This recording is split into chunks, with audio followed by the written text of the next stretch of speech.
This is the Yay or Nay Show with Alex C. A sports show for sports fans by a sports fan. And now, here is Alex C. All right, here we go. It is the Yay or Nay Show with Alex C., a sports show for sports fans by a sports fan. Let's start off today with the NFL. Arizona Cardinals star wide receiver DeAndre Hopkins has been suspended for 6 games for violating the NFL's policy on performance-enhancing drugs. The league announced it on Monday. Hopkins' brand manager, Doug Sanders, wrote in a text message to the four-letter network's Adam Schefter that a test in November returned trace elements of a banned substance and that tests in both the month before and after were negative. I was confused and shocked, Hopkins tweeted later. I am very mindful of what I put in my body and have always taken a holistic approach, so I am working with my team to investigate how this could have happened. But even as careful as I have been, clearly I wasn't careful enough. For that, I apologize to the Cardinals fans, my teammates, and the entire Cardinals organization. I never want to let my team down. I fully intend to get to the bottom of this as soon as I have more information. I will share it. Here's what's hilarious. He says, I was confused and shocked. I am very mindful of what I put in my body. First and foremost, if you don't use a PED, you won't be positive for a PED. If you're having to use any type of a performance enhancement, then obviously you're doing what you can to get an edge against everybody else in the NFL. But the bottom line is you won't get a positive test if you don't use PEDs. Simple as 1, 2, 3. There is no I'm confused and I don't know how this happened. Garbage. Bull. Nobody buys it. Fans don't buy it. Of course, former players are going to come out and defend them because former players, as always, come out and defend former players, irregardless of what they do wrong and how many times they do something wrong. They're going to defend them to the end of the earth. That's just the way that they are. They're unrealistic. They don't look at the whole picture. They always want to take everybody for their word, when the bottom line is, we all know you can't fail a drug test if you didn't do the drugs. It is that simple. So give me a break telling me and my team are going to, and what team? And what team? You're a player, you got an agent. What team? I don't know. Maybe it's just me. But anyways, so one other thing I want to say about this before I move on really quickly. I'm trying to figure out why Major League Baseball will knock out a player for a life ban or a year or 2 if they use PEDs, and football's like, no big deal. We'll just suspend him for a couple of games and then we'll move on. And then, I heard somebody try to say this morning on national radio that, it's not that big of a deal when football players use this. And I'm like, yeah, again, that's just you being a player, going ahead and defending players because that's what you do. Because, again, that's unrealistic. All right, now let's move over to MLB. Mets manager Buck Showalter was suspended for Monday's series opener against the Atlanta Braves after Major League Baseball determined New York reliever Yoan Lopez intentionally threw at Philadelphia slugger Kyle Schwarber the previous night. Now, Lopez, optioned to AAA Syracuse following Sunday night's victory, received a 3-game ban that starts whenever he returns to the active big league roster. If he appeals, the penalty would be delayed until the process is completed. Michael Hill, baseball senior vice president for on-field operations, announced the discipline about 20 minutes before the first pitch of New York's 5-2 loss to World Series champion Atlanta at Citi Field, the initial meeting this season between the NL East rivals. Baseball. There seems to be a lot of this going on. I know there's questions about the baseball themselves. Is it the baseball that's creating the issues? Is it the fact that they had no spring training? Is that the reason why pitchers are having a hard time getting acclimated? Is that why there's so many wild pitches and it looks like they're intentionally throwing at people when they're not? It's just the fact that they didn't have spring ball. I don't know what to think about that, to be honest. This isn't something that we run across a lot, but it does seem that we're seeing a lot of baseballs being allegedly thrown at players. And I don't know if they're doing it to make baseball more exciting, relevant, or is it really the fact that there was no spring training? Hard to say, hard to know, but there's absolutely something going on in baseball. I just don't know what it is. All right, moving over to the NFL. I said today I was going to give the draft grades. I didn't get a chance to do it yesterday. Let's talk a little bit about the draft grade. So let's start with the Baltimore Ravens. Now, the four-letter network and all the experts gave the Baltimore Ravens an A. They got Kyle Hamilton at 14, Tyler Linderbaum at 25, David Ojabu at 45, Travis Jones at 76, and Daniel Falele at 110. A lot of people seem to think that the Baltimore Ravens made out like bandits in this draft. The other team that got another A was the New York Jets. They needed defensive backs, outside linebackers, wide receivers, and according to all the experts, they got exactly what they needed in this draft. The Atlanta Falcons got a B+. They needed a quarterback, defensive end, a wide receiver. They absolutely, according to the experts, made the right moves in regards to this draft. They gave him a B+. You guys know my thoughts on the draft. I'm not going to say that any team, just because of the draft, now all of a sudden they're contenders or they're going to be division champions or they're going to be battling for the division versus being in last place last year. I don't believe in that stuff. We all know that most of these people that are coming out of the draft won't even make a roster, or they're going to be developmental, or they're going to, bottom line, be injury prone all the time, because that's what happens to a lot of these guys. Bottom line, Detroit Lions, B+, a team that really needed significant help, and they needed help in so many areas. But their top needs, according to the experts, were defensive end, wide receiver, quarterback, and they got a B+ on their draft rating. Philadelphia Eagles also getting a B+ on their rating. They needed a wide receiver, defensive back, and a linebacker. The experts giving the Philadelphia Eagles a B+. The Seattle Seahawks getting a B+ also, a quarterback, offensive tackle, defensive end were their needs. According to the experts, they did pretty good, and they gave them a B+ in regards to their rating on the draft. Arizona Cardinals, I give them an F, but they were given a B by the experts. They needed a defensive end, a cornerback, and a wide receiver. I think a lot of the people that the Cardinals drafted, won't even ever see a field, or if they do, they're just going to be on the sidelines holding the bag. But the experts gave the Arizona Cardinals a B, irregardless. Buffalo Bills, also a team that got a B. Their needs were cornerback, linebacker, and running back. And running backs where they really, really, really needed some serious, significant help. And in the running back position, they got James Cook from Georgia, which is a really good running back. We'll see how he works in the Buffalo system. But James Cook is a really good running back, and he might actually help make it to where, the quarterback for Buffalo isn't running for his life all season long. The Carolina Panthers, they had a lot of needs. They got a B, quarterback, outside linebacker, and cornerback. The experts gave them a B. So, again, we'll have to wait and see what happens. Matt Corral was drafted from Ole Miss. We all know there is a quarterback question in Carolina. So now everybody's looking at Matt Corral getting drafted from Ole Miss, and they're all wondering, is there a rhyme and a reason why he was drafted? Could we possibly see him battling for the starting position this season? The Cincinnati Bengals, they had top needs at outside linebacker, defensive tackle, and cornerback. The four-letter network and all the experts gave them a B. They got a couple of safeties, a couple of defensive tackles, an offensive tackle, a safety, a defensive end. So Cincinnati looks like they made some good moves to improve their roster. Cleveland Browns, a team that supposedly on paper last year wasn't going to have that many needs this coming season, looked like they had a lot of needs. They got a B on their rating. Wide receiver, defensive tackle, and defensive end were their top needs. David Bell from Purdue is the wide receiver that they got.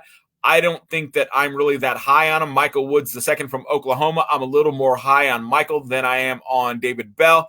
But again, wide receiver was definitely something that they needed to do some replenishing on, obviously, for obvious reasons. And it looks like, at least if nothing else, they'll get receivers by committee. Green Bay Packers, they got a B rating. Their top needs were wide receiver, defensive end, and outside linebacker. And what they got was a wide receiver, Christian Watson from North Dakota State, because we all know wide receivers where they need to replenish. Romeo Dobbs from Nevada. I'm not so high on him. Samori Torre from Nebraska. I'm not so high on him. To me, Christian Watson is probably, from North Dakota State, the best wide receiver that they picked up. But that's just my opinion. Houston Texans, they got a B. Their top needs were cornerback, running back, and defensive end. David Mills looking good as a quarterback. A surprise, I think, to most people. So it's nice to see that he got a running back. Damian Pierce from Florida is who they pulled up. They also pulled up on Alabama wide receiver John Mechie III. I think both those guys are going to be able to help out a lot with Houston. They're still not going to go anywhere, but at least they're moving in the right direction as far as being able to get the roster put together correctly. Indianapolis Colts, they got a B. They needed wide receiver, outside linebacker, and defensive back. The Kansas City Chiefs, they got to be cornerback, wide receiver, defensive end. I don't think they needed a wide receiver. Look at who they have in that wide receiver room. I don't understand it. But they got Sky Moore from Western Michigan anyway. Small school. I don't have a lot of faith in small school receivers. You got to play against, college people who are predominantly going to be going to the NFL to show me that you're NFL ready. It doesn't mean that, Sky Moore can't develop into something. But again, I'm not sold on it when you play at a small school like Western Michigan. I want to see you go against SEC, against guys who are NFL ready, against guys who are in college and they're looking like they're going to be pro-level athletes. The Las Vegas Raiders, they got to be their top needs: offensive tackle, defensive back. Again, and they got to be their running back, Zamir White from Georgia, I think is a good pull. Also, Britton Brown, the running back from UCLA, I think that's another great pull. Defensive tackle, Neil Farrell Jr. from LSU, I think is another good pull for Las Vegas. Again, I'm not sold on everybody like Las Vegas. I don't think they're going to be this contending team that everybody thinks they are. But again, they made some good moves in the draft. New York Giants, they get a draft grade of B. They needed a defensive end, outside linebacker. They needed a tight end. So looks like they got a lot of what they need, according to the experts. When I look at the list of schools that they pulled from Oregon, Alabama, Kentucky, North Carolina, LSU, I think New York absolutely deserves the B. I would actually give them a B+. I don't know how much of an improvement it's going to be for the New York Giants, but I got to admit, I am pretty impressed with the way that they drafted as far as the New York Giants go. Pittsburgh Steelers, they got to be. Their top needs were quarterback, obviously, outside linebacker, wide receiver. And for the quarterback, they got Kenny Pickett from Pittsburgh. I'm not sold on Kenny Pickett. We all heard stories about the small hands. That's not my problem with Kenny Pickett. I just found him often at times to be inconsistent. I don't know how he got graded so high by all these experts because, again, I did see a lot of Pitt football this year. And there were a lot of games where he looked really, really, really good. But again, he's playing Maryland. He's playing these teams that really defensively, they're not that stout. So he looked good against those teams. But again, it's going to be interesting to see. I think he'll be a developmental quarterback, but I think within 2 to 3 years, Kenny Pickett can definitely be something. As we all know, Pittsburgh already has a starting quarterback, at least for the next 2 seasons. But Kenny Pickett, I think, will be ready to go by year 3. The only question is going to be his hands. Will he be able to hold on to the ball as he takes big hits? And I think that's something that they're going to have to work on a lot during the offseason, during the preseason, during the season itself. They're going to have to get him in there, let him practice with first string and let him take those hits and see if he's going to have fumbleitis or is he going to be okay? Because that's going to be the number one problem. Is he going to be turnover prone? And it's not going to be about interceptions. It's not going to be about overthrown passes. He's pretty accurate. Again, he does get erratic. He does get inconsistent at times. It doesn't seem to last that long. He seems to be able to settle himself down. It's going to be about him being able to take the hits and hang on to the ball. Tampa Bay Buccaneers, they got a B rating. They needed a guard, a defensive tackle, a running back. Of course, they got Tom Brady to come back out of retirement. They also got Rachaad White, the running back out of Arizona State. I thought that was a mistake. I don't think he's that good. But we'll see what happens. I watched a lot of ASU football. Again, I'm from the 602. I didn't think Rachaad White was that impressive. They also got Cade Otton, the tight end from Washington. Wasn't that really impressed with him actually either. So again, they got a B. In all honesty, if I were to give them a grade, I would say Tampa Bay deserved a C. But the experts gave them a B. Tennessee Titans, they also got a B. Their top needs: outside linebacker, wide receiver, and cornerback. So looks like they got a lot of their needs met. Treylon Burks, I know from Arkansas, is a wide receiver that a lot of people were high on, and they thought he would be pretty good. Roger McCreary, the cornerback from Auburn, even though Auburn didn't have a great season, I know that a lot of people were high on Roger McCreary, so he might actually be something. So again, there are some moves that were made by Tennessee that are interesting. Hassan Haskins, the running back out of Michigan, he could definitely be a good backup as far as running backs go. The Chicago Bears got a B-. Their top needs were outside linebacker, wide receiver, and cornerback. It looks like they got a B-. They got Velus Jones Jr., the wide receiver out of Tennessee. I wasn't really sold on him, even after watching all the highlights and stuff. I really didn't see anything that I liked. Treston Ebner, the running back out of Baylor, I did like him. They do play good quality opponents all season long, so I did like him. Doug Kramer, the center out of Illinois, I thought that was a good move for Chicago as well. Because, again, the offensive line is where they needed the most amount of strength on, and I think they did pretty good in this draft. I don't know that I would have given them a B-. I would have probably given them a C, but it looks at least like they're moving in the right direction, again, with player personnel. Denver Broncos got a B-. They needed a tight end, an offensive tackle, and a cornerback, and the experts give them a B-. The tight end, Greg Dulcich from UCLA. I was not impressed with UCLA all year. Not really sure why this guy was kind of highly rated the way that he was as far as tight ends go. But again, the experts seem to like him. Montrell Washington out of Samford, the wide receiver. That's a school that does turn out a lot of wide receivers. Sometimes small schools turn out to have great wide receivers, even though they don't play against NFL-ready caliber talent all the time. Some schools just have a reputation. Samford is one of them. Jacksonville Jaguars, they got a B-. They needed an offensive linebacker, a defensive linebacker, and a defensive back. And it looks like they went after it when it came to that defense. So Jacksonville looking to stout up that defense. I think personally they need a lot more work on offense, especially that offensive line. And of course they needed to get a running back and do some other things. I don't know that they really, answered that call when it came to running back, because I know they got Snoop Connor, the running back out of Ole Miss. But again, I personally think that Jacksonville needed to do a lot more work on offense because they needed an offensive line that could block. They need to give Trevor Lawrence more time. They need some serious number 1 and 1A wide receivers. Yes, obviously defense is important, but let's face it, it's an offensive league, and they aren't really ready, in my opinion, to get into any shootouts with anybody. So Jacksonville, I think, is going to have a very similar season to the one that they had last year. The LA Chargers, they got a B-. Their top needs were offensive tackle, linebacker, and guard. And again, the pros gave them a B-. They got Zion Johnson from Boston College, JT Woods from Baylor. Again, Baylor guys I'm impressed with. They do play NFL-ready opponents all year long. Isaiah Spiller, the running back from Texas A&M, actually very impressed with him as well. So LA definitely gets the rating that they deserve. I think you could even maybe have went to a B+ with them. The LA Rams got a B-. Their top needs were offensive linebacker, defensive back, outside linebacker, defensive back, and another outside linebacker. So they had a couple of needs in regards to linebackers. I don't know, though, when I look at what their needs are and what their draft class was. They got a guard, they got a cornerback, a running back, a safety, a cornerback, an inside linebacker, a safety, an offensive tackle. I don't see them really addressing the needs that they had, but they got a B- on the draft nonetheless. Miami Dolphins, B-, outside linebacker, cornerback, and linebacker. And they got an inside linebacker, a wide receiver, an inside linebacker, and they got a quarterback, Skylar Thompson from Kansas State. So Miami, to me, even though they got a B- on the draft, I would have given them a D. I don't see the needs that they had getting filled, but that's just me. Top needs for Minnesota, and they got a B-, by the way.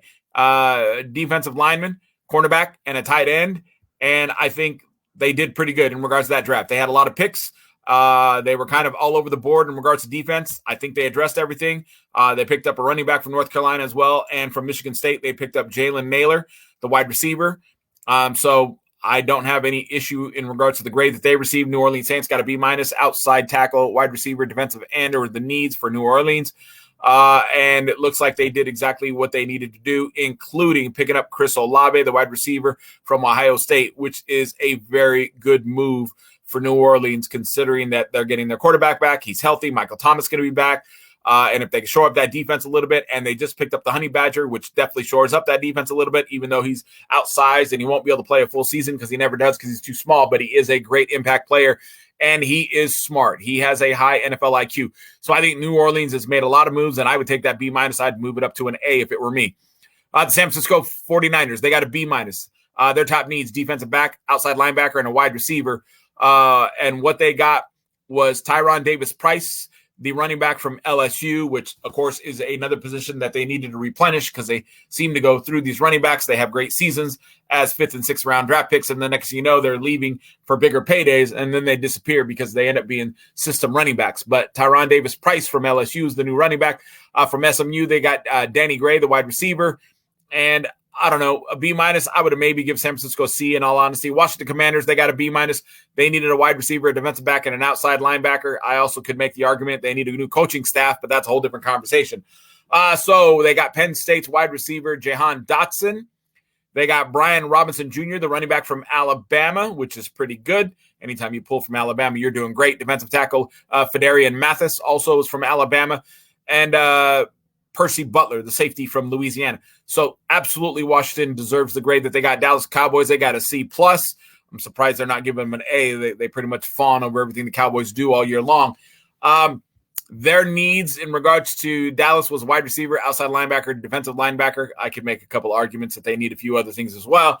But they did get Sam Williams, outside linebacker from Ole Miss, the wide receiver Jalen Tolbert from South Alabama, and they got cornerback Darren Bland from Fresno State and Damone Clark, the inside linebacker from LSU. So, I don't know. C minus, I could say that's what I'd give them. They got a C plus, but I'd give them a C minus, maybe even a D.